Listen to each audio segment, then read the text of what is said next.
नमस्कार, मैं हूं शैलेंद्र सिंह और आप देख रहे हैं हमारा YouTube चैनल शब्द शैलेंद्र सिंह। भारतीय जनता पार्टी ने अपने लोकसभा सदस्यों यानी सांसदों के जिन टिकटों को काटा है उनमें से हर एक की अपनी एक नई कहानी है, हर एक की अपनी एक वजह है। जो सबसे अधिक चर्चा में है वो है संघमित्रा मौर्य का, जो बदायूं से सांसद थी और स्वामी प्रसाद मौर्य की बेटी है।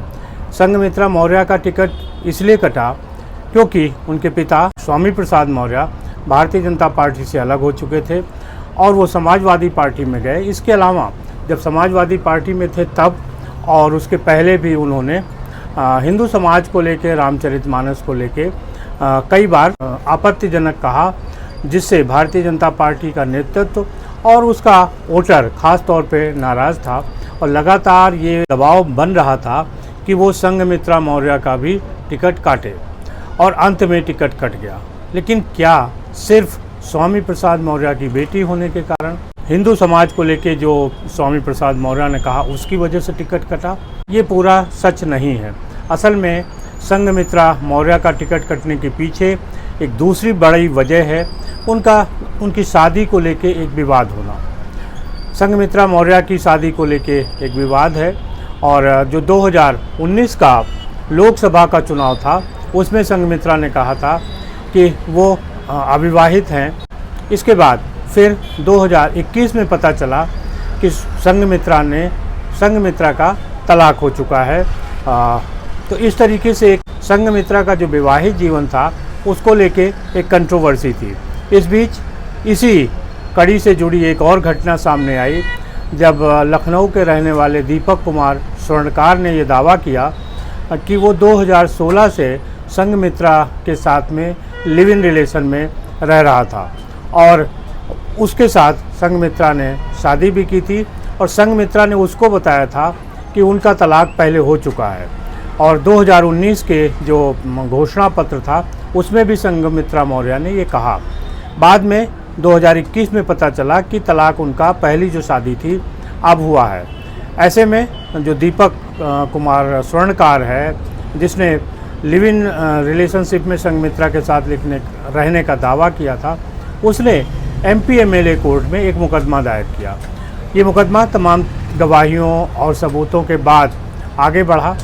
दीपक कुमार ने अपनी शादी से जुड़े तमाम फ़ोटो और दस्तावेज पेश किए, जिनके आधार पर कोर्ट को ये लगा कि हाँ, इस मुकदमे को चलाया जा सकता है। और उसमें फिर कोर्ट ने स्वामी प्रसाद मौर्य को भी और उनकी बेटी संघमित्रा मौर्य को भी नोटिस दिया। दीपक ने आरोप लगाया कि संघमित्रा ने उसको धोखे में रखा और जो उनके पिता हैं स्वामी प्रसाद मौर्य, उन्होंने उनको धमकाने और डराने का काम किया। तो इस तरीके का एक मुकदमा दीपक कुमार स्वर्णकार ने संघमित्रा मौर्य और स्वामी प्रसाद मौर्य के खिलाफ दर्ज कराया और ये मुकदमा अदालत में चल रहा है। ने संघमित्रा और स्वामी प्रसाद मौर्य को नोटिस दी है। आने वाले दिनों में ये मुकदमा आगे बढ़ेगा तो हो सकता था कि विवाद बढ़ते। भारतीय जनता पार्टी नहीं चाहती थी कि इस तरीके का कोई विवाद सांसदों के निजी जीवन से जुड़ा हो, वो सामने आए और उसमें पार्टी की छवि खराब हो। लिहाजा उनके लिए ये सबसे आसान तरीका यही था कि वो संघमित्रा मौर्य का टिकट काटे। आपको याद होगा कि बाराबंकी उपेंद्र रावत, उनका भी एक वीडियो वायरल हुआ था और उसके बाद उपेंद्र रावत ने खुद कहा कि जब जांच होगी और जब वो जांच से बरी होंगे तभी वो राजनीति में आएंगे। तो इस तरीके से भारतीय जनता पार्टी अपने सांसदों से इस बारे में अपेक्षा रहती है कि अगर वो इस तरीके का कोई उनके चारित्रिक हनन से, मतलब निजी जीवन से जुड़े हुए कोई विवाद हैं जिनकी छवि पार्टी पर पड़ सकती है, तो वो पार्टी राजनीति से दूर रहें। संघमित्रा के साथ भी यही था कि अभी तक जो ये विवाद था वो सिर्फ कुछ लोगों तक सीमित था, लेकिन जैसे ही अदालत में मुकदमा गया और अदालत ने नोटिस इशू की, सम्मन इशू किए, उसके बाद से ये मसला जो है वो आगे बढ़ गया। ऐसे में भारतीय जनता पार्टी को लग रहा था कि अगर संघमित्रा मौर्य को टिकट दिया गया, वो चुनाव जीती और फिर उस दौरान ये मसला आगे बढ़ा, किसी तरीके की एडवर्स जजमेंट आ गया, तब फिर भारतीय जनता पार्टी के लिए मुश्किल हो जाएगा संघमित्रा मौर्य का बचाव करना। भारतीय जनता पार्टी के पास एक कारण दूसरा भी था कि स्वामी प्रसाद मौर्य की बेटी हैं जो भारतीय जनता पार्टी छोड़ चुके हैं, हिंदू समाज को गाली दे रहे हैं, लिहाजा भारतीय जनता पार्टी ने संघमित्रा मौर्य का टिकट काट दिया। अगर सिर्फ स्वामी प्रसाद मौर्य की बेटी होने की बात की जाए तो भले ही स्वामी प्रसाद मौर्य 2022 के विधानसभा चुनाव के पहले समाजवादी पार्टी में शामिल हो गए हों और उसके बाद लगातार वो एक विरोध की राजनीति करते रहे हों, लेकिन संघमित्रा मौर्य कभी भी सीधे तौर पे अपने पिता के पक्ष में नहीं खड़ी हुई। वो अपनी पार्टी के साथ रहीं। जब भी स्वामी प्रसाद मौर्य ने कोई विवादित बयान दिया हिंदू धर्म को लेके, उसके बाद संघमित्रा मौर्य की फ़ोटो ज़रूर आती थी सोशल मीडिया पर, जहाँ पे वो पूजा कर रही होती थी, पाठ कर रही होती थी और हिंदू धर्म के साथ थी। तमाम बार उनसे जब सवाल पूछा गया कि वो पिता के साथ हैं या पार्टी के साथ, तो उन्होंने कहा पार्टी के साथ। 2022 के विधानसभा चुनाव में संघमित्रा मौर्य ने भले ही एक दो जगहों पर अपने पिता स्वामी प्रसाद मौर्य का चुनाव प्रचार किया, लेकिन उसके बाद से ऐसा कहीं कुछ दिखाई नहीं दिया कि संघमित्रा मौर्य स्वामी प्रसाद मौर्य के पक्ष में खड़ी हों। लिहाजा ये कोई बहुत बड़ा कारण नहीं था।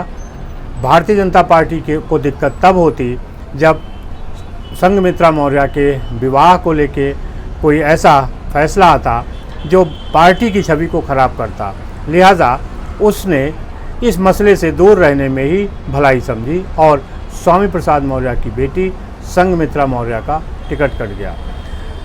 स्वामी प्रसाद मौर्य ने जब से राजनीति शुरू की, ये पहला मौका है जब वो खुद हाशिए पर हैं। उनकी बेटी का टिकट कट चुका है और उनके बेटे उत्कृष्ट मौर्य के भी राजनीतिक भविष्य का कहीं कुछ पता नहीं है। ये कयास भी लगाया जा रहा है कि आने वाले दिनों में संघमित्रा या स्वामी प्रसाद मौर्य अपनी कुछ और राजनीतिक पारियां खेल सकते हैं, किसी और दल के साथ जुड़ सकते हैं। समाजवादी पार्टी उनको लेगी, इस पे सवाल है, और कांग्रेस जो कि समाजवादी पार्टी के गठबंधन में है, लिहाजा वो बिना समाजवादी पार्टी की अनुमति के कुछ नहीं करेगी। बहुजन समाज पार्टी के साथ जहां स्वामी प्रसाद मौर्य ने अपनी राजनीति शुरू की थी, वहां भी मायावती के साथ उनके रिश्ते सहज नहीं हैं। ऐसे में स्वामी प्रसाद मौर्य और उनकी बेटी संघमित्रा मौर्य के लिए कोई और राजनीतिक ठिकाना तलाशना सरल काम नहीं है। आने वाले दिनों में देखना है कि क्या होता है। शुक्रिया, धन्यवाद।